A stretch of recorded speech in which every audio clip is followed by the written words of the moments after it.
5, 4, 3, 2, 1, 0. Women's Wrestling Talk, the #1 women's wrestling network on the planet.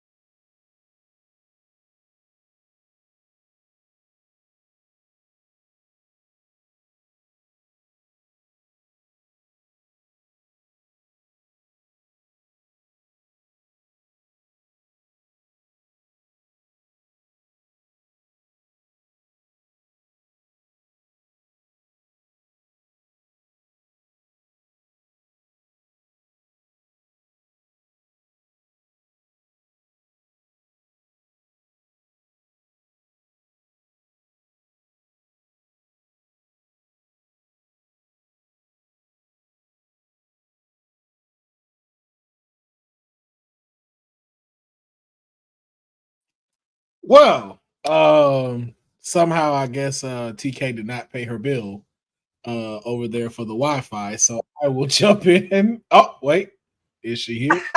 There he is. Yeah, I was like, is it just me or is she frozen?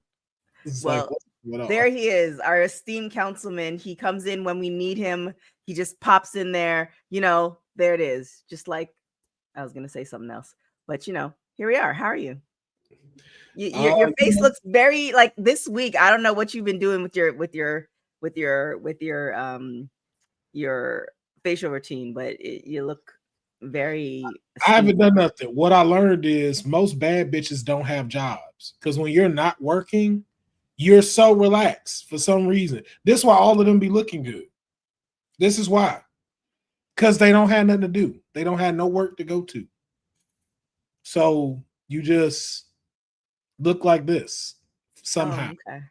All right. So are you about to get flued out or somewhere? Like what's I wish. I would definitely am not one of them dudes that be like, no, I don't know. Fly me out. Fly me out. Hell, I might put out. Just throwing that out there. I might put out.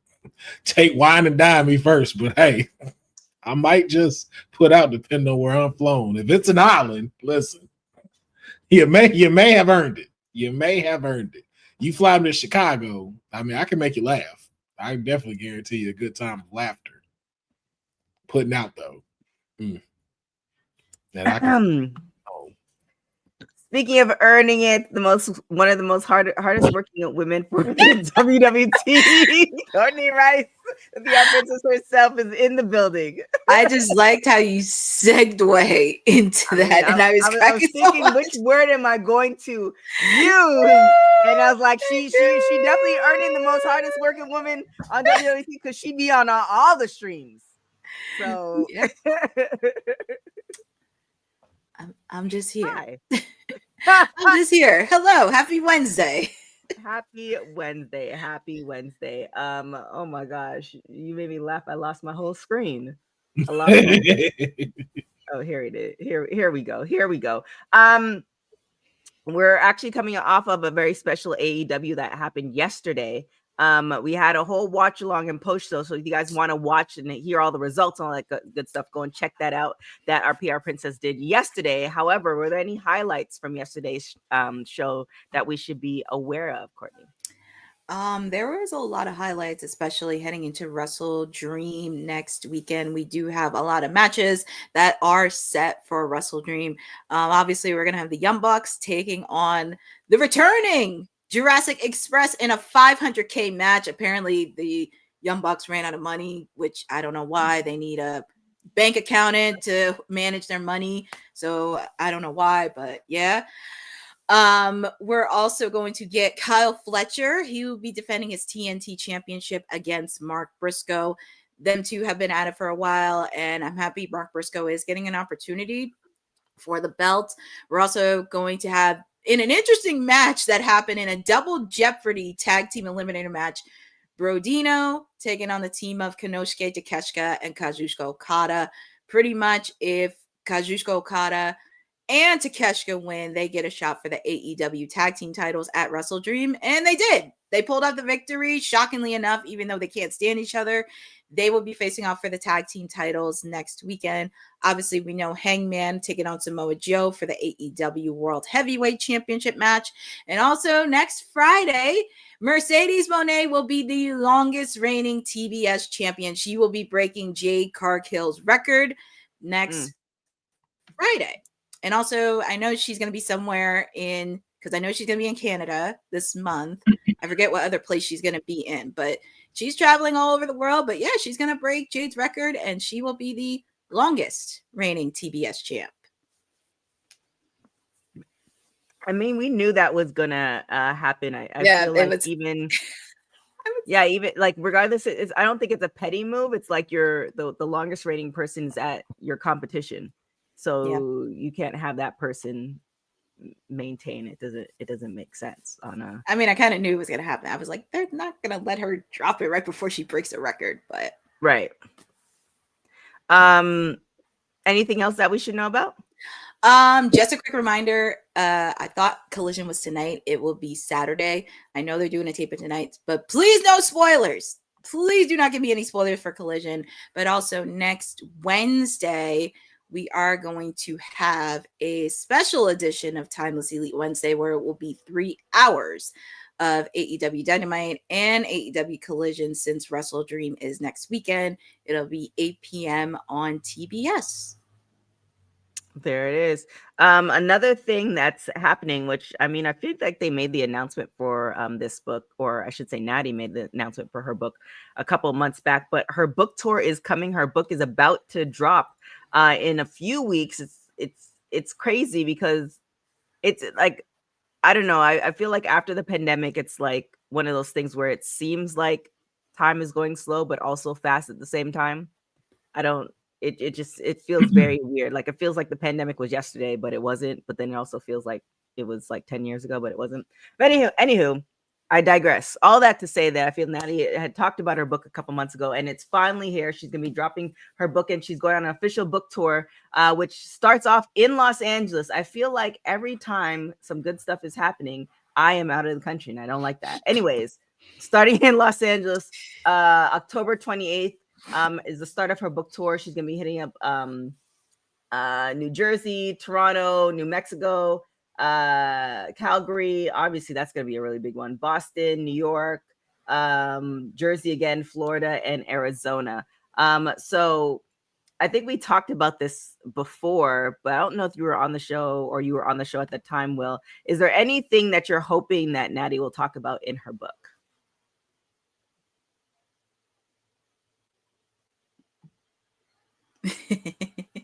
That's a good answer. just why they like your uncle so much. Maybe she'll talk about that. Anything, Courtney, that you would like for her to discuss, or you're hoping that she will. It will be very interesting how her husband, because I know at that time her husband's career had to be cut short because of a serious injury. So I know at that time she talked about it a little bit as much, but I don't think she talked about it very broadly, because I know that did hurt her a bit, because I know they were wrestling together, but since he's out of commission, that kind of really hurt too. Also, stories about her family, like her family, a lot of stories, and especially if they meet on holidays. And also, of course, they're probably going to talk about Uncle Owen and also her dad. I definitely want to hear that, but I also want to hear the things that don't necessarily get asked or talked about. And I don't know if she's gonna actually go that route, because if you think about it, the time and the era that she's come up in, it was still very misogynistic. At that time, they were getting 2-minute matches, all that stuff. And then, essentially women were competing against each other for those 2-minute matches. Like, is she going to talk about that stuff? That's kind of the stuff. And, it might seem messy, but that's the kind of stuff that I want to hear, because it wasn't all, chocolate cake and roses. I don't see just because she's a heart.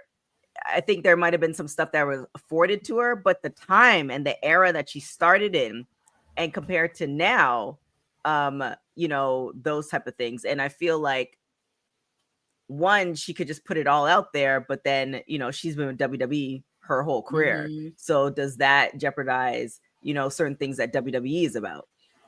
Or is she like, nah, this is my story and I'm gonna tell it. So I'm curious to see, you know, what direction she's gonna go in, because we can all, you know, talk about the flowery things in our lives and how all the accomplishments that we did and stuff like that. But there's some there's some negative stuff that's happened in everybody's life that's either built us to where we are or changes the direction or trajectory of where we're supposed to go. That's the type of stuff I want to hear. So yeah, I think I can piggyback on that too. I hope she does talk about how she's been able to remain consistent throughout the eras of being like, and really never walking away. Like, she survived maybe not even survived, let me say, but she's made it through like 3 eras. Yes, she did. And so just like, how is that? And then maybe, like you said, even not from a drama, because it's like, I don't want to, you know, as much as I do like talk shit about it, I hope she does be able to talk about how she is the best, but not considered the best. And like, what does that do for you? Like, always being like the backbone of that place, especially the women's division. Always, you know what? Always being a bridesmaid, but never considered to be. Yeah. I would love for her to be able to discuss that, like how she feels about being that backbone, and even maybe like forward. Now, I don't know if she's added in like of today's stuff, but like why they're not pushing her as this new Natty persona, and how she came about doing that. I would love to know about that in her book. Yeah. And then, I mean, I remember at one point when we were doing interviews with a lot of different women, we used to ask them, you know, their top 5 or their Mount Rushmore. And from what I can remember, not a lot of them, if any of them, actually said Natty.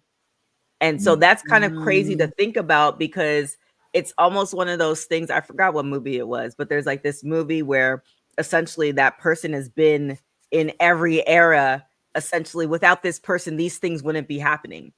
And it kind of feels like, hypothetically, if you were doing an alternate universe and you were to take Natty out of what we've seen of her today, would the trajectory of where women's wrestling is right now change? And so, like, that's a crazy, you know, that those type of things, like, I love to like think about. But on the flip side, being in her position, because like, damn, I gave my whole life to this, and y'all not giving me respect, and I'm still with the company. I'm even educating people and teaching people of the younger generation. They're coming to my dungeon, all the things, and y'all still not giving me respect. I even changed my look. I'm beating the brakes off of all these women, and y'all still not giving me my respect. But also, too, like you said, throwing in that question, would you be in this position if you weren't a Hart? And would you be afforded all of this had you not had the Hart name to you? Would you still have been a constant? Because again, I can't name a person who has still been consistently with that company that didn't have to walk away. So would you be able to give the lessons you given if you didn't have the Hart name? So I think that's something I would like to see on there too. Do you feel like you've built a legacy based off of yourself, or is it built based off of what your last name is? Right. I mean, and it's also do you feel like that Hart name is holding you back? Yeah, it's no different than some people who change their last name when they become actors. Yeah, it's very interesting. Yeah, I'm curious to see. I'm curious, like, those are the type of questions that I would love to ask if we ever get a chance to interview her, because it's just like, what does that mean? Because some people like O'Shea Jackson. Yeah, like it's like, I don't care what y'all say. I'm gonna keep my name, and y'all gonna respect it. Period. And there's some people, like, I was watching with the Charlie Sheen documentary, and his brother his brother kept his name, but I think his dad changed his name. It's just kind of one of those really weird type of things where you have to make that decision, and then what? And you can't go back. They all did. I think he's the only one that changed it. The father changed it, and then Charlie kept the father's changed name, but the rest of the family was like Estevez, and the brother kept the real name. So it's kind of like one of those things where I don't know. That is a really great. What's your dad's name? Martin Sheen, right? Yeah, but that's his Yeah. TV name. Yeah, that's his TV. That's Okay, not no. Yeah. See, only the brother kept it. I kept thinking, I was Yeah. like, yeah, what is he at? Because they're when I found that out that they were all related, I was like, wait a minute. Yeah, you know that documentary was wild. Yeah, That I was like, I heard episode, some interesting It's reviews about wild, that man. documentary. I was like, That- wait, Charlie and the coach from Mighty Ducks are brothers? I was like, They don't, wait a they don't minute. talk no more though. Right, no, talk they no don't. more. They haven't talked for a while, actually, from Yeah. what I heard. Like it Mhm. really got that out. Yeah, Dylan Estevez. All of them are Estevez. So like Martin Sheen are actually Martin Estevez. Mhm. Wow. So yeah, that is I would I mean Natty Or rocks like with Lexus us, but- King. Like Lexus King didn't want to go as his father. Like he wants to build his own thing. It's really just all depending on like how big of a shadow is cast, and do you feel like you can overcome it? Because Randy didn't change his name, and right. you're gonna have a whole generation gonna be like, who the fuck is Bob Orton? Right. Like, Cody didn't Randy change his Orton? name. Mhm. Yeah. Yeah, so it is kind of interesting. Another thing as far as talking about women's wrestling that has made a impact, I can't believe it's been 10 years. NXT Takeover, Sasha and Bailey had that 30-minute Iron Women's match. I can't believe it's been 10 years. Do you guys remember? I actually kind of want to watch back this match. Do you remember what the impact was at that time when you watched it? Or like when you saw this post, like what was the first thing that came to mind? That was the start of everything that AJ and Paige worked for.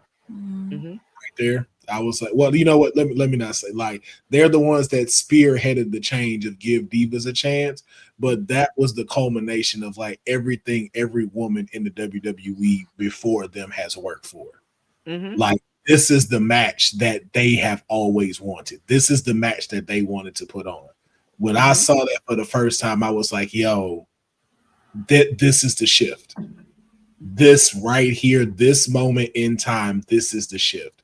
Because it changed everything for that takeover. Like, yo, it changed so much. I can't remember if it was the main event. I think it was the main event, if memory serves me correct. I want to say yes. It Yeah. was. But it shut everything down. Like you it's so I tell people now, even when we do bring that up, name me another match from that takeover. Oh, I man. don't remember nothing else from that takeover but that Iron Woman match. I don't remember nothing besides that match. And I think they had some bangers on that show. Yeah. There's where they are. I'm seeing, and Bosa let us know because I know you're gonna pull it up before I can figure it out. So kind of piggybacking to what we were talking about with Natty, right? So you have this Iron Woman's match, and then you fast forward to where we are today.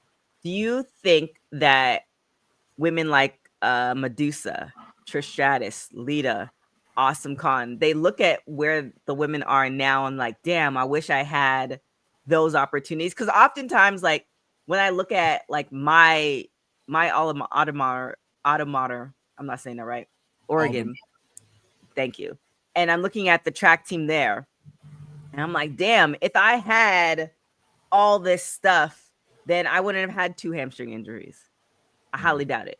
And it's kind of like one of those things like, are you happy that you are part of the brick that made the building, or do you want to be in the building?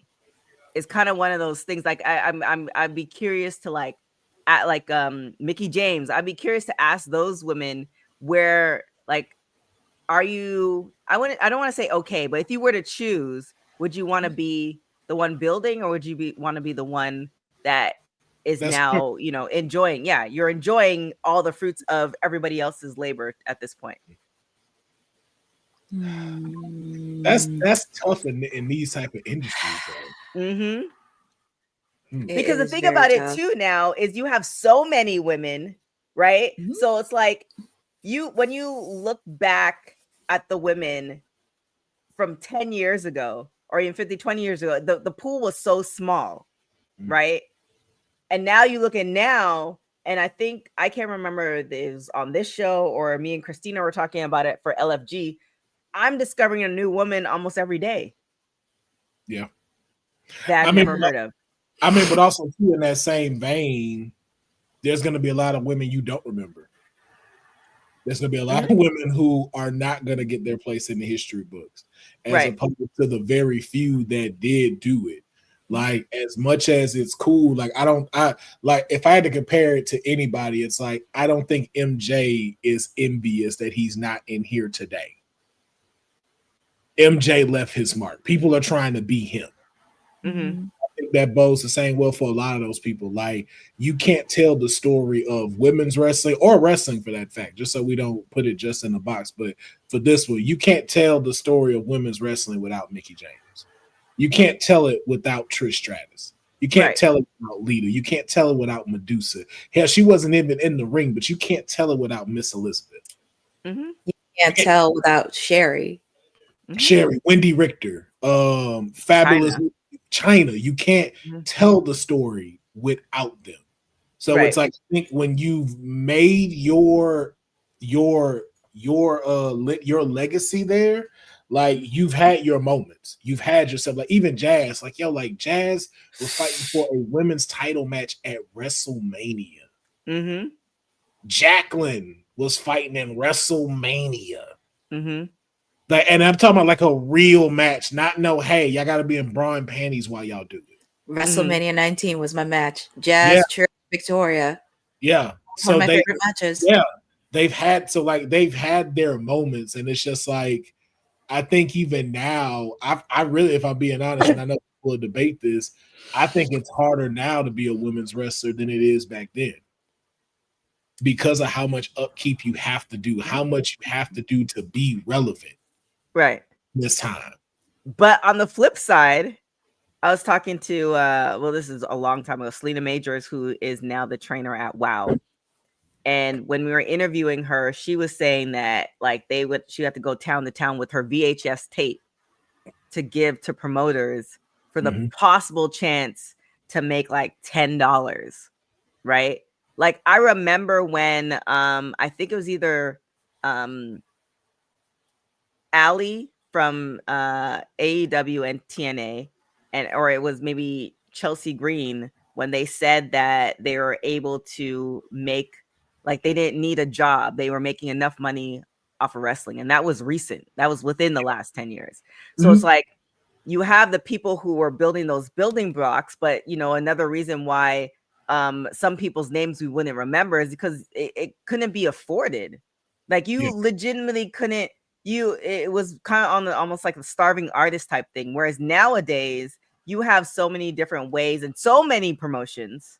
And with the advent of social media, that we're all connected. Like, if this promotion doesn't work, you can go to this promotion. If you can get flown out to this one. And as a woman, I think it's also a little bit easier because the pool is still small compared to how many men. I think it's like an 80-20%, the difference. So there's still enough of a pool of women that you can still do different promotions, but it's not as big as the men, where it's just kind of like, there's so many men that it's tougher. I think it's tougher for men to lock down the jobs, even though there's more matches, because most promotions you might get 1, maybe 2 women's matches. Yeah. But even that, there's so many women, the pool's still pretty small.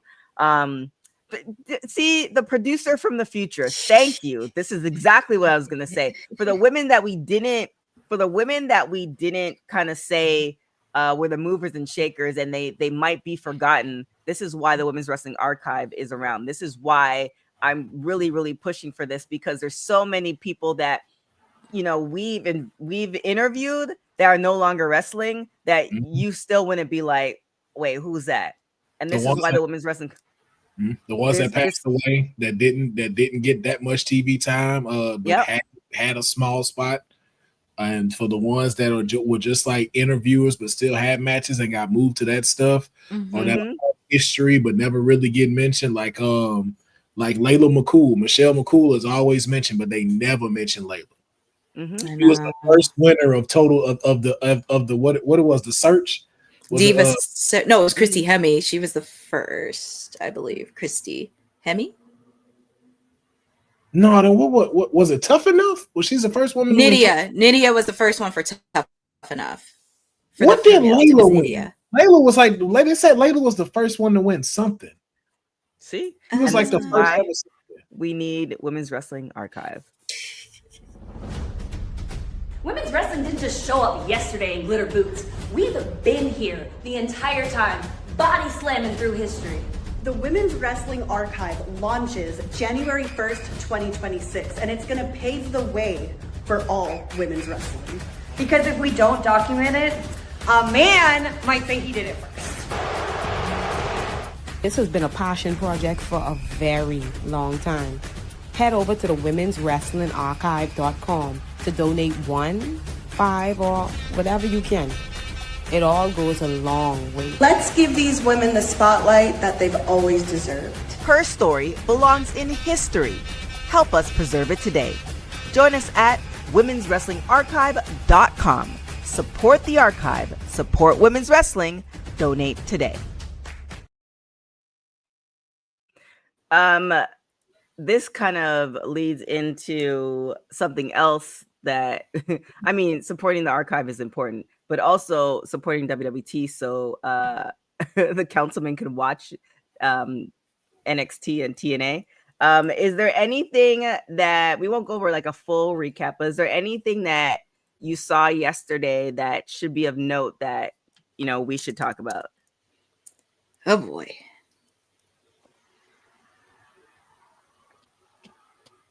Are you? Oh. All right. Really? Nothing.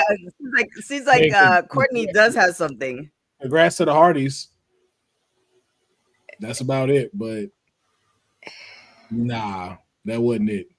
That was, man, that you can tell. Like, was it a solid viewing? Sure. Was it something to brag about? Nah, because even Jeff and them winning, it was lackluster. It was dark state, man. Y'all got to do better. I know y'all was nervous because them Hardys was in there, but man, there was some spots, man. The best match was Ethan versus Mustafa. That was a good match. That was really good. Everything. Yeah, that was probably the best one. That was like the highlight of the night. Outside of that, like the Survivor Series matches were cool, but they seemed rushed. This is just me being biased. Don't like that both of the black women were eliminated first. Wasn't feeling that. Don't like that, the other black woman got the win stolen from her because we support Soul. And then that men's, it was just like the problem is it's like this right here tells me if you're not trying to compete with AEW, then you're just lying to yourself, because this should have been a PLE that got built up to something incredible. And you could tell, like, it was just like, hey, we're just doing this because it's a Tuesday. And it's like, now anybody talking crap about that partnership, that TNA partnership,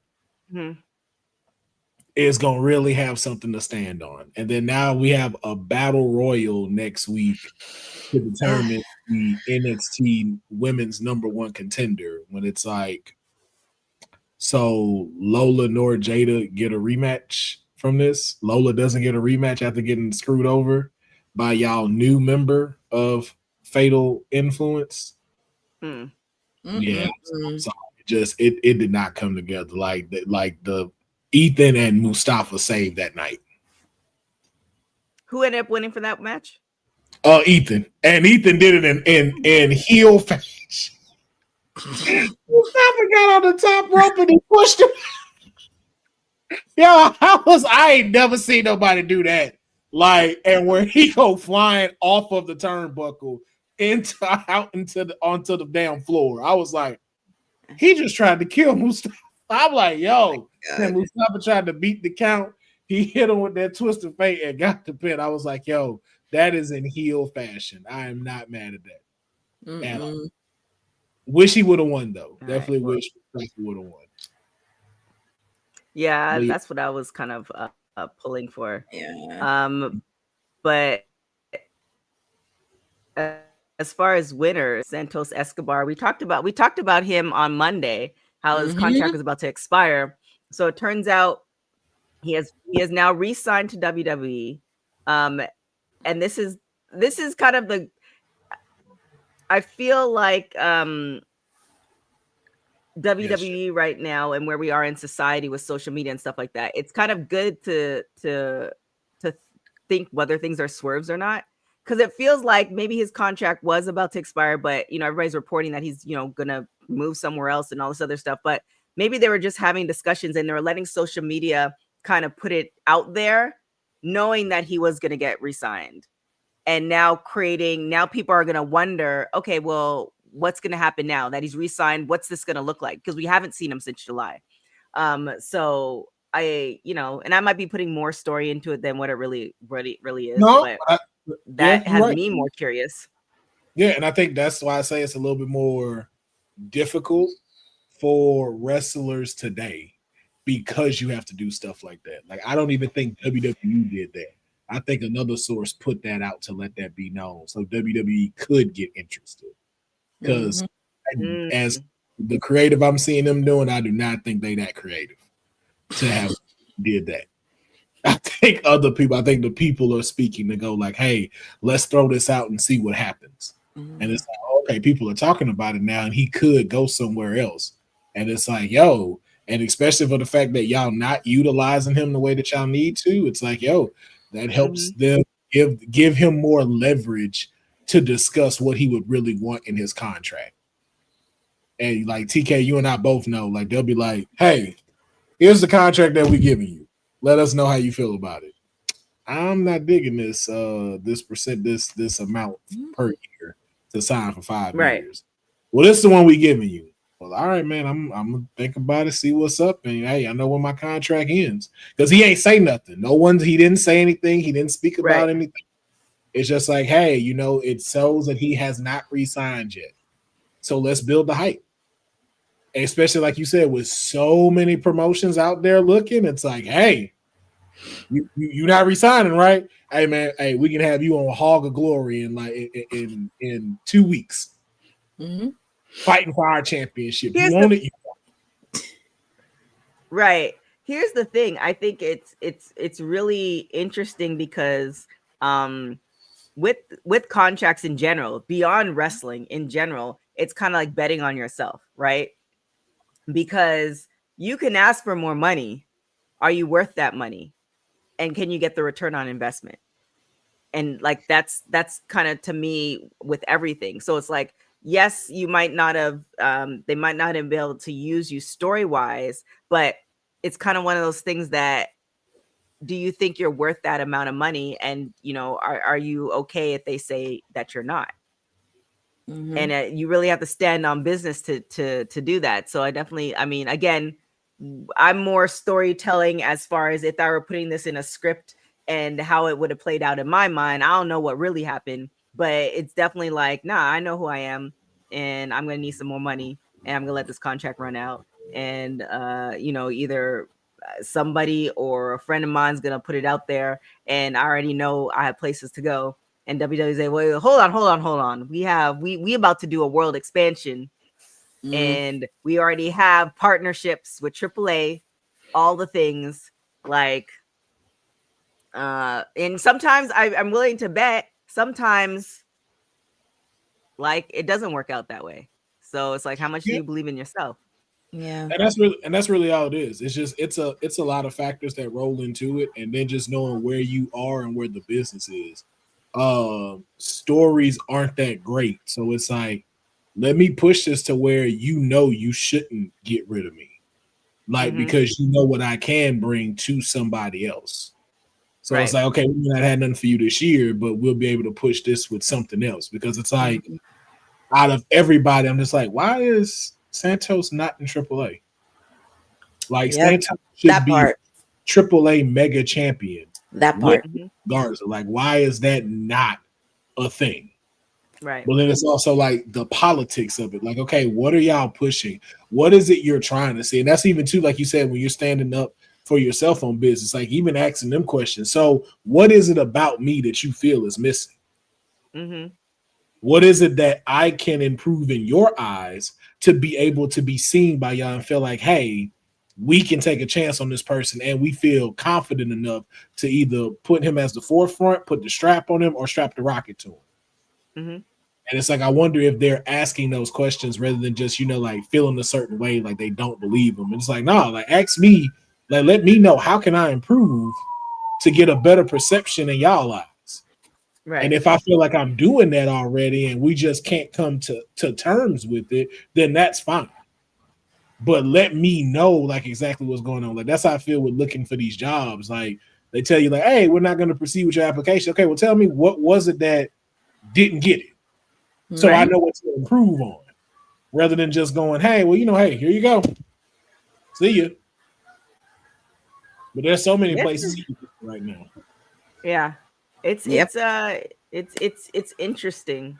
It's interesting, and we're gonna see because the other thing too is like, say you got the money you want and they still don't use him. I think wrestlers are in a very especially the ones who are not like in the top tier, right? They're in a very precarious situation, especially the ones who are not, they're not getting used.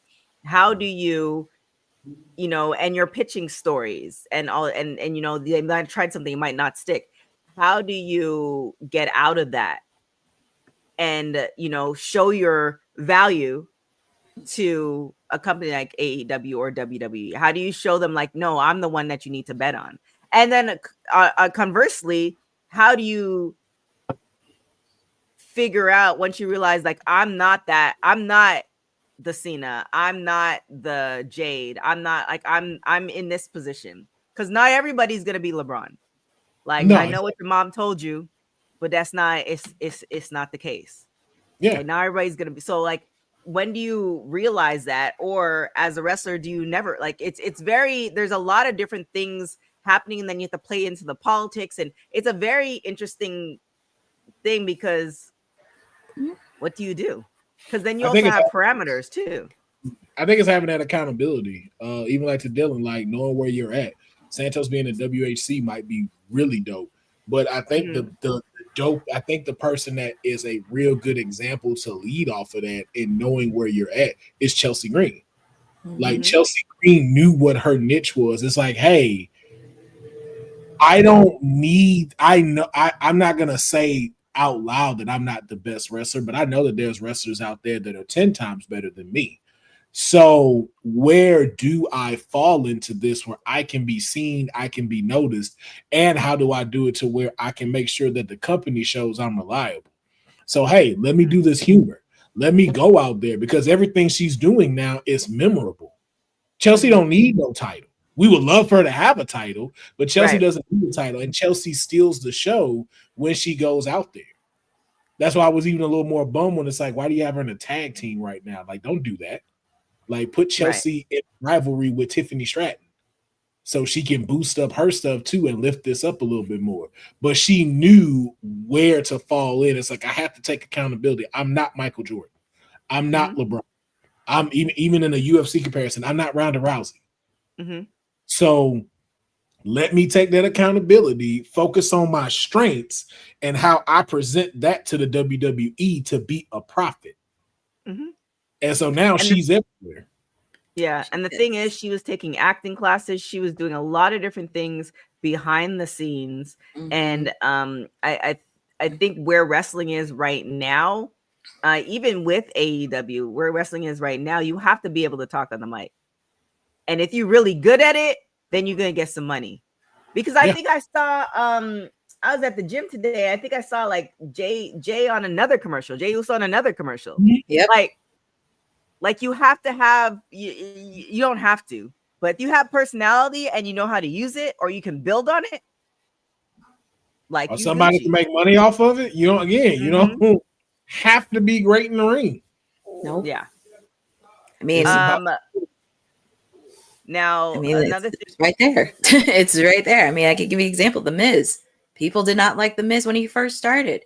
And look where he's out. Like, look, I'm not John Cena, but I'm going to show you on why I should be one of the top superstars in WWE. Now, for granted, of course, we really want to see Miz get into all these other rivalries, but of course, he's with Mello. But we get it. He's doing all this stuff. He's hosting American Gladiators. So that's a big opportunity for him because that's a full circle moment. So the Miz was somebody that I thought of because people did not like him, but he went over time and changed what he did. And also, he did a lot of things behind the scenes as well. But also too MJF, knowing where he needs to be, like knowing that stuff. Like he knew, like, hey, yo, when a celebrity come in, put him with me. Yeah, put him with me. There's nobody like it. It shows you like if you're and that's why I always even give Miz like the Midas touch. Like if Miz can't get you over, then you need to reconsider what's to be done. Yeah. Because Miz I remember when. Yeah, I remember when MJF cut a promo in Los Angeles. I don't know, maybe 2 or 3 years ago, and it was like a 25-minute promo. Dear God, I think I know what promo it is. I was like, the fact that he could do that and tell the story, and you're invested in like, is he gonna flip off Tony Khan? Like clearly he's upset. Like the fact that you can hold somebody's attention in this era. Like, and now you're seeing him in movies, and I think it's like 2 or 3 movies. This is not the last couple movies you're gonna see MJF. No, he got 2 more that's about to come out. Yeah, and then I saw him wrestle, and I was like, "Ooh, this dude is not that great at wrestling." Wow, because he had me ready. I was like, "Yo, this dude can talk." I'm like, "Oh, okay." Then he got in. I'm like, "Oh, this is your style of wrestling." Okay, because I had to pivot. I'm thinking I'm finna get like, because the way people talked about him, I'm like, I'm finna get Will Ospreay, Kenny Omega level wrestling. I was like, oh, this is performer wrestling. Okay, I gotcha. Still like him though. That's why I'm like, yo, you did it. You did what you're supposed to do. Great athlete, still a jerk, but but he's done it. But again, he figures out like that's what sells. And he does that outside of the ring too. Like he knows what to do. Like the guy has a great industry IQ. And I think that's the biggest thing with a lot of these folks. Like, yo, it's a lot of people suffer from Bret Hart syndrome. Like you think because you have the skill base, you don't have to progress and adapt to the business. And that was his problem. It's like, yo, just because you're great in the ring, bro, this is still a product that we need to sell. And right now, just in-ring performance ain't getting it. Ivy Nile is incredible in the ring. How many times you see her on Raw?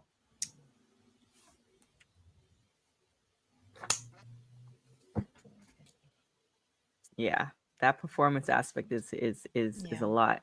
The person that Brandon is critical nowadays. Well, you pretty much killed my segue, so we'll just say Dark Side of the Ring. I had something, and then there's like 5 more sentences later. I'm like, well, that's lost. Dark Side of the Ring renewed for a 7th season. I think for me, for Dark Side, I'm such a punk with scary stuff. I think I tapped out in season 3. When it kind of goes too dark, I think I tapped. I think because I need to go back. There's certain episodes that gets too much, I can't watch it. Hey, did you just label Dark Side of the Ring as scary? Yeah. How? Oh my gosh! I'll give you an example. The music? It's I told you I'm a punk when I watch stuff like that. So today there's this movie, and they're not paying us for this. So if you do watch the movie, please let them know we told you. It's called The Longest Walk, and so movie. So I'm not watching it. So my trainer told me about it on the treadmill. So I was like, oh, cool. It sounds good. Like, it's, people encouraging each other, blah, blah, blah. Then he's like, no. The first person gets shot. Then he shows the trailer. I'm like, oh, no, I'm out. It sounds like a good movie, but I ain't watching it. I'm good. What is by Stephen King? So right. Yeah. Start Stephen. And when I saw the trailer, I said, Stephen King, oh, I'm out. I'm out. I can already know it's going to be stuff I don't want to watch. It's so good. I would definitely recommend, like you said, we're not being sponsored by them, but I would, if you're not a punk like TK, go watch it. It is so good from beginning to end. the concept is very interesting. I'm looking at and the I feel plot. like I'm looking at there's the more- movie. Yeah, I feel like there's more to it, like some underlining things that you can relate to, It's like so, society it's and so all this other much. stuff. Yes, it's Right. so much. It's like the you think it's the plot is very simple until you Mhm. start seeing what's going on. And the dude that's like the Right. star of it, oh my god, if he does not get some kind of award for that, like robbed. Yeah. Robbed. Yeah, so it looks good, and I it looks good that I can watch it from afar. I can appreciate the 2 minutes and 30 seconds of the promo, and I could recommend it to people who could don't mind seeing all that stuff. And that to me is the dark side of the ring. There's certain episodes I can watch. There was one episode where it was just like, oh, this is too much blood, and I think that was season 3. I can't remember which one it was, and then I haven't seen it since. So I'm happy. Congratulations to the 7th season. But What? It's images. Like, yo, yo, wait a minute. Oh yeah, See- when Moxley's in the ring for AEW, oh my god, I can't even do that. Okay. So see now we finding the balance. Okay. Now we're starting to find the balance of what you mean, because you said it like it's a horror movie or a horror show or something. No, I'm like, wait, I can't do. Okay, so you can't do that type. I can't. Okay, I can't do so- it. I can't do that stuff. Okay, so now we got our base. It might have been the butcher. It might have been the butcher one, and there was another one. Oh my gosh, it was like the death matches, and I was like, oh, Yeah, that was yeah, a hard episode. It's like, Bruiser oh, Well, Brody. I guess you don't want to watch the episode with Daphne, because I watched that whole episode and I was almost in tears. I was almost Yeah, in tears. so- And that one with that Yeah. 2-part with Chris Benoit made me hate him. Hey, yo, Yeah. I'm sorry. Brian At first, I didn't see that one, but I saw Brian Pillman's 2-parter. Listen, watch Benoit. Benoit's is there. I see why Vince said what he said. We're gonna show this man one time and pay tribute. After that, we will never discuss him again. My Learning God. about that, because even Jericho said he should never go into the Hall of Fame. Never. After what he did, because there was a lot of stuff I didn't know, like what led up to that and how he did it. Mm-hmm. Like it was like, oh no, bro, like this wasn't no like spazzed out moment. Like you calculated doing this, like you knew what you were doing. and also Yeah. with the fact too, when mainstream put out the news, there was a lot of stuff they left out. Yeah, exactly. It was a lot of stuff left out with him. Yo, that Marty Jannetty one is crazy. There's another one. Yeah, dang it. What's the That- dude? I forget his name. Now you're confirming that I should not even, because I was like, No, maybe you know what? No, you know Now what we you're should like, do? nah. No, you know what we should do and really do set a up. watch along to Yeah. watch me look like Yo, this the whole yeah, time. No, like real quick, you should do a WWT original and do a Dark Side of the Ring podcast. Like we watch them and then have an episode about them and talk Oh. about it. Oh man. I don't think no one's Well, doing it. I think we should. Yeah, no Somebody one's doing it, Dark should, Side of the if Ring. somebody wants to watch it with me, because I'll I watch it will with you. literally I will watch behind, Dark I Side will of the Ring. literally, I Yeah. will be like this the whole time. Nah, yeah, I'll tell you when you can turn away. I can tell you when you turn away. Like, there's some I'm that's not pumped. I'm like telling you. Yeah. No, there's some that's not like that. Like I get like the one with I just said with Bruiser Brody, that shit get kind of dark, especially like when Tony Atlas start talking, because he puts you there. Like he puts you like him being in Puerto Rico, like the night he talks about like where he had to sleep on the beach and couldn't go back to his hotel room. Like even I felt like I was like, ooh, I felt like I was there. I was like, ooh, bro, you need to get out. Get out. Yo, go to the airport or something. I was like, yo, it's but then there's some you're just like, what the fuck was he think? Damn, what is the dude? He was short. He did a whole bunch of cocaine and had his own promotion.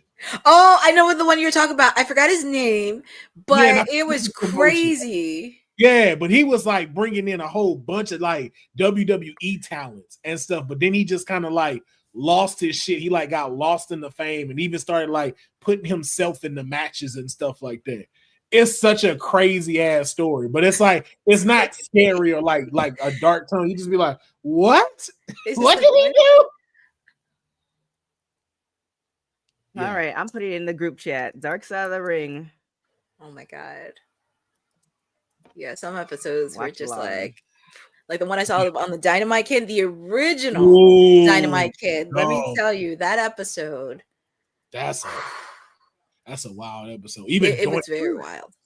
Is crazy. But then you got something like Canyon. Like Canyon's, of course, inside. Yes. But it's not like where you can't go and stuff. Jeffrey, it's coming. I just put it in the group chat. We're gonna watch. So let me preface this. Yeah. I ain't watching these episodes by myself, so I watch. Hey, ain't listen, nobody else. I'm happy to jump in. I am not, because you're not. You literally just gonna see me covering my face the whole time, and I won't be able to tell you what happened. So, nah, we can watch these. We can do these. I'm definitely down for that. But And y'all then got to nightmares. join the YouTube memberships. All right, you got to sign up because we only gonna watch them there. So you got to sign up to come watch it. Okay, on WWT's channel, become a member so we can do the watch along. There it is. So Jeffrey, you requested it. It's gonna come. But what? Hold on. Beulah. Beulah. Beulah. I told y'all she talked. I told you Beulah could talk. Y'all heard that. Y'all heard her say something in the back. It wasn't just a bark. Oh my gosh. Big congratulations. I would normally, if this was anybody else, I would skip over this story. But Xavier Woods, he has re-signed with WWE. Like, why not? It's Xavier. And if y'all don't know why I'm happy for him, like Xavier is essentially the reason why WWT exists. And if you don't understand the correlation and all that, then you have to find it, because I've told this story multiple times and I'm not going to tell it again. But shout out to Xavier. But with that being said, the fact that he's re-signed, I'm assuming that Kofi's going to re-sign too. Where do we see New Day? Where do we see them ending up? How do we see them riding off into the sunset for WWE? Not to say that they're going to do it anytime soon, but if you guys were the booker of New Day specifically from now until they end their career with WWE, they are ready to retire. How do you see this playing out? Like the full play out? The full play out. Full play out. Like the last you know what's hard about it is that do they stay as a tag team? Like, do you have them ride out as a tag team? So, and this is not, it shouldn't be new news, because Xavier said this a lot. The three of them, and I know Big E's out technically, the three of them consider themselves brothers. Yeah. So they're never going to be where it's a turn on each other and then that's it. There's going to be something where they eventually come back together. So with that caveat, like I would want to see them go against the Usos at least one or two more times, because that's epic. I love to see yes, right. That would be good too. But I would love to see them go. I would love to see them go against Fraxium. Oh, that'd be a good. That would be a good Fraxium. Ooh, that'd be a solid match right there. Good pick, Courtney. That'd be. But and I also want to throw in, I would like to see Xavier finally get some singles gold. That's the reason why I asked it like that. Like, do they stick with just a tag team, or do we see them somewhat start doing singles runs for themselves? They could do that and still have a singles run. Now, I would like to see that too. I don't think it's gonna happen. See, and that's the thing. So if you're telling me, like, how do we see it riding off in the sunset? Like, I would love to see Coffee get one more not one more. Let me not say it like that, like it's impossible. But I would love to see another run of him as the WWE champion. Okay. I think Coffee still has it in him, and I think he still has all the tools he needs to be able to do that run. And then the same thing for Xavier. I would love for Xavier to have singles gold, like Courtney said. Like, I want them to have classic rivalries, especially with the way Xavier's acting now. Like, man, because that's the thing too. It's just like, I think people tend to forget because of how they're such big personalities, especially Xavier, that you forget how good Xavier is in the ring. And a lot of people, I think, don't ever catch that. Like, you see, like, Coffee pulling a lot of the leg work, but you really don't see, like, you have to go back to, like, him in his NXT days. Like, he is an incredible wrestler. I really would love to see that displayed in a singles run. Like, give him the IC title and let's see what he can do. Like, let's give him rivalries with Dominic. Let's see what he can do with a big man like Bronson Reed. Like, let me see him go up against El Grande Americano and Penta. Like, I would love to see him get those accolades like Coffee has. I would love for it when he ride off in the sunset, not only do they match in a tag team accolade, but they have a similarity in a singles run accolade as well. That's what I'd like to see for them at the end of the day. Yeah. Him as Creed and TNA was, oh my gosh. I might save that story for WWT After Dark. Because I have a story about that. It's funny. But I want, like, I like those two. I definitely would add some, like I said, some matches against the Usos. I want to see that run back.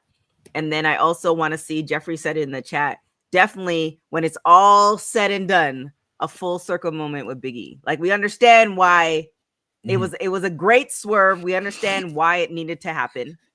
But I feel like when it's all said and done, and I don't, you know, knock on wood, barring there's no injury, I feel like they're going to retire at the same time.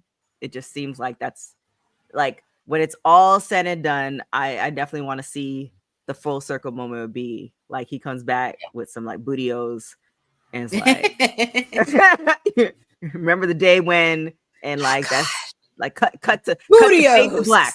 Fade to black. That's the thing.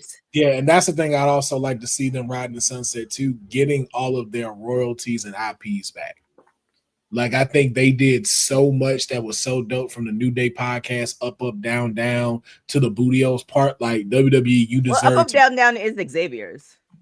Yeah, but again, it was still like promoted through WWE. They don't do that as much anymore. But it's like, I would love for y'all to really be able to come to some term to where it's like, hey, WWE benefits, but it's like, yo, bring that type of branding back, because I thought that was incredible with what they were doing. And I miss seeing that. And also with the fact too, they also helped out in the anime section, because I know Xavier talks about being huge with anime, and I did like the crossover that they did, especially when they wore outfits inspired by Dragon Ball Z. So I want to see those things be commemorated. I think they're a tag team, just like with the Usos, just like with the Hardys. Like, you need to have a strategy when they exit. Their talk needs to happen with, oh, well, yeah, we'll just give them one last match. Like, no, y'all need to make sure that these guys are given statues, as far as, like, you know, not necessarily physically, but it's like, yo, y'all need to make sure that these cats are remembered for what they did, because they are the epitome of taking lemons and making straight Mike Hard's lemonade. Very, very true. It's kind of like I want to hop into Scarlett right now, because I've been following her career since the TNA, and she discusses how the release from WWE happened, and essentially she said, so after you talk to the representative of talent relations about your contract, one of the last questions before the 24-hour notice was given, Kevin asked where I stood in all of these contract negotiations, and they said, we'll get to her once we're done with you.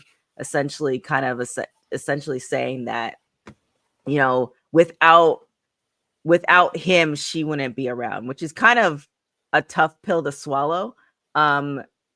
Courtney, as the PR princess, how would you have navigated this?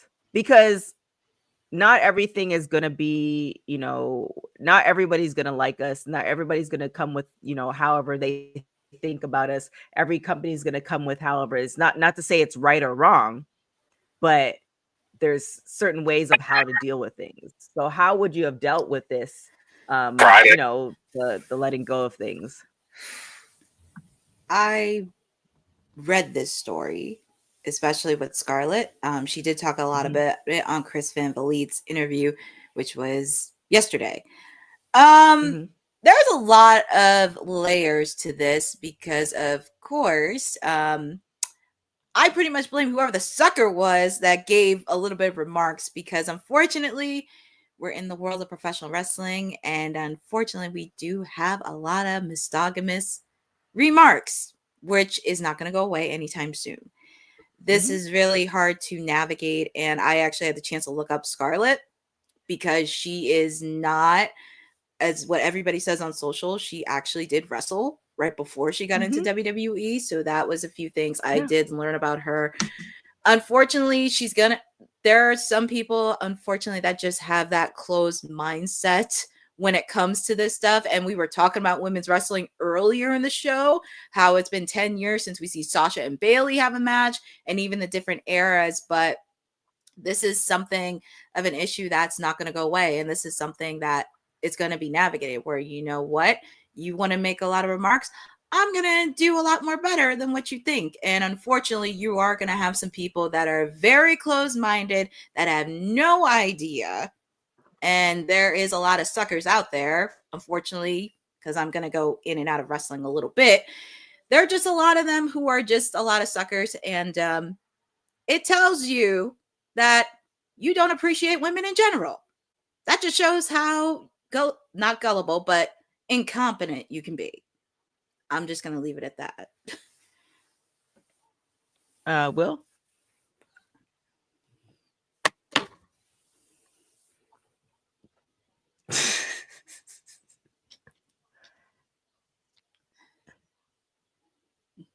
First off, if you don't know about the fucking smoke show, you ain't shit. Let me tell you something. If you think Scarlett Bordeaux wasn't nothing but just a mouthpiece, you are mistaken. She was the reason I started watching women's indie wrestlers. The set, like, she probably still to this day had her and Candice LeRae got two of the most viral clips taking backbreakers from men. Okay. When she, and you can go look this back up on WWT, when Karrion Kross came in, I kept asking, yo, when are they going to put Scarlett in the ring? When is Scarlett going to get put in the ring? I'm waiting to see Scarlett go after the women's division. Oh, it's going to be lit. Never happened. And I say that was one of the biggest ball drops they have ever done when it comes to having someone signed to their company. The fact that you kept someone with that amount of talent as a manager and a mouthpiece for her husband is the dumbest shit. Now, do you think it was on her, or do you think she wanted to do it, or was that on the company? I think, like, go watch her matches back in the end. No, I'm not saying that she can't. I'm not saying that she can't wrestle, but I didn't take it off from you. I'm like, go see her matches. Why would she not want to be in the ring? Why would she not want to be the WWE Women's Champion? Like, this woman was incredible as the smoke show. And again, to be able to get that traction before the revolution happened, before we got that Irons Women's match, I knew about her. So it's just like, yo, like, I don't know who got mad that she didn't want to sleep with them and that she wanted to be a devoted wife, but y'all need to go ahead and go fall on some fucking Legos down the flight of stairs, because we missed an incredible opportunity and matches when it came to her. We missed her being able to fight against Sasha. We missed having her against Bayley. We missed her going up against blonde for blonde against Charlotte. And for y'all to say the stuff that y'all are saying about that, she didn't out wrestled some of the men that y'all be pushing so hard on these channels and so hard on these promotions that she can run circles around y'all, man. And again, and that's the one thing of, like, yo, and I know nobody's perfect. And I for damn sure can't say I'm perfect. I know I didn't have my misogynistic moments. I didn't mansplain stuff before. All of it is not intentional to, like, downgrade women, but for y'all to sit here and talk shit about somebody when you couldn't do half of what that woman does, half of what these men do, go stuff your mouth with a turkey leg and shut the fuck up. Mm-hmm. Mm-hmm. It's a sad. It's You say very go and sad. stuff yourself with a turkey leg? Huh? Did you say go and stuff yourself with a turkey leg? Is that what Yes, you Yeah. he did. Stuff your mouth with turkey Okay. leg. Shut the fuck up. I was just confirming. Thanksgiving coming up, and I'm hungry. But yeah, man, I feel like that was an incredible ball drop on them to not have her do that, and to say, "Oh, we'll get to you once we're done with carrying." It's like, yo, like these are the things of just where it's like I don't get where we are as human beings. Like I don't understand it. Like how you fix your mouth to say something so fucking stupid. When I half also of the wonder thing- too. Sorry, go on. no, go ahead. I wonder if they're because I don't think legally you can do that. I don't think both their names are on a contract. So technically, and I'm not HR, but technically, regardless if they're a couple or not, those are two separate conversations. Like, yes, the writing might be on the wall. They let go of your husband, and they might be letting go of you too. But those are two separate phone calls. Like, I'm gonna call your husband, and we have a talk, and then he could ask about his wife. It's like, well, we're gonna call her. Like it should have been really that simple because those are two separate. They're two different people. Yeah, that's like you calling Alistair and saying, "Hey, we letting you go." Oh, by the way, tell Zelina too that we're not gonna give her a contract. Like, she was the U.S. champion. You're not gonna give her a phone call? You gonna tell her husband to pass it along? But that's the thing. It's just like, yo, like I know things are gonna happen when it comes to this injuries. There's gonna be times where balls will drop where, damn, we did this and we didn't even see that this is the pattern that we created when it comes to this. We didn't realize this is the monster that we made by doing this. But it's just like to value another person based off of somebody else. It's like, yo, like that's so demeaning. And again, like I make jokes about it, like calling Miles Bourne, Stephanie Vicarious' boyfriend and stuff like that. But I'm never going to disrespect the fact of what he does in the ring or put that's the only value that he got. Same thing when I made fun of Sami Zayn as Mick Foley Jr. Like, you think I don't respect what this man does? If anything, and then especially if you listen to that, I talk shit about him because I think he's so much better than what he's doing right now. So it's like, for that, a lot of you IWC people to sit here and talk crap about somebody, go step in the ring with him. Go step in the ring with the Smoke Show. If you think you can do better, step in there with her. And if you can't, shut up. And I will throw in there. That easy. I will throw in there, even though many times I call MJF a jerk, I respect the hell out of him as an athlete. He is definitely an athlete. I mean, there's a reason why he's the AEW champion. He's getting the opportunities. Not to mention with the fact he just got married to Alicia. So honestly, if you're really going to talk a lot of crap about people, then you really need to go in your little corner and just, in the words of Chris Jericho, shut the hell up. Oh. Yo, what? Fuck, Courtney, what did you say? Dang, man, I gotta go look it up. Courtney said something that was like so left field, but I was like, yo, I gotta keep using that. Dang it. Oh, was it the video? I forgot who you was talking about.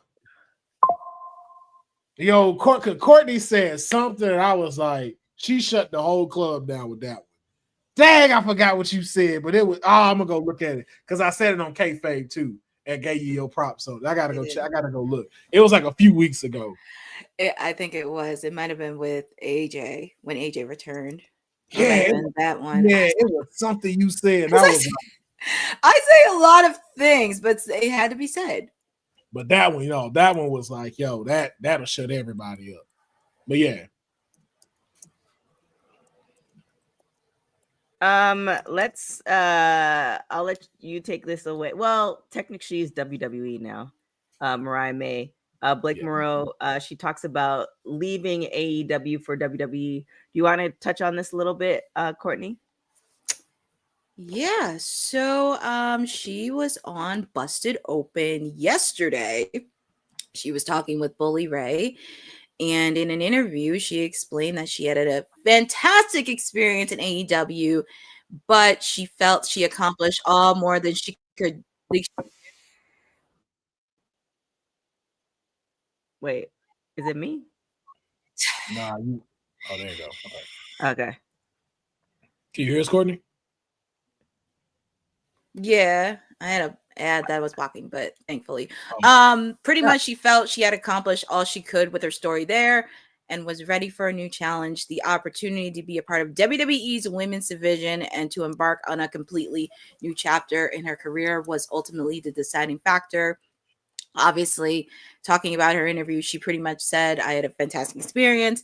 I had a really short contract. And when it came to an end, there were positives and negatives. It got to the point in wrestling where I did have an amazing story, but that was the one thing. I didn't have much else. I just thought, is this everything I want? And pretty much she talked about her other options on the table, possibly a return to Japan, going back to Stardom. She thought about Japan, which nobody knows. It's something I talked to them about. And she said that, and it was only after her AEW deal was up, she began to consider WWE, and the company's interest in her glamour persona was a major selling point. And she quoted, when I talked to them, they cared so much about the glamour and all these different things. I was like, okay, now I do have a big choice to make. And she sat and thought about it. And it was a very, very, very tough decision. But yeah, she does go a lot deep in her journey, and it's up on Busted Open, but she does talk about leaving it out. Yeah. Jeffrey with the kind of essentially saying Blake Monroe left on a high note. I mean, she had an incredible story with Tony Storm. Even when she was overseas and she became a free agent, there's speculations on both parts. I'm willing to bet that WWE was also talking to her. But it seemed like at that time, and I'm not going to speak for her, I'm just, again, putting my storytelling out there. At that time, it just made more sense to go to AEW. It might have been monetary, or it might have been she had more creative control, something like that. But that play as a wrestler, kind of going back to what we were talking about 20-30 minutes ago, as far as knowing what your worth is and betting on yourself, she's doing that hand over fist. So definitely congratulations to her on that. Anything to add, Will?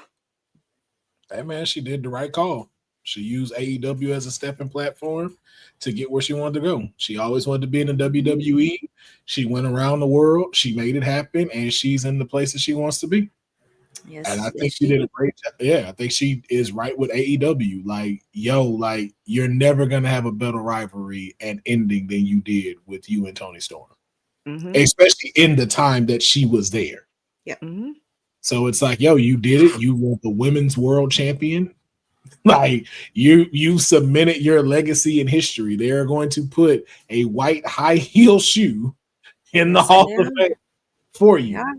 Yeah. So now do the same thing. So I think she carried herself well with it. I think she did what it was, and I don't think nobody can be able to throw dirt on her name about it.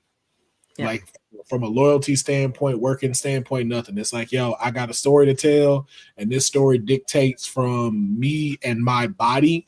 And I know that it's a very limited time for everybody. So I'm going to go in, do my thing, and make history everywhere.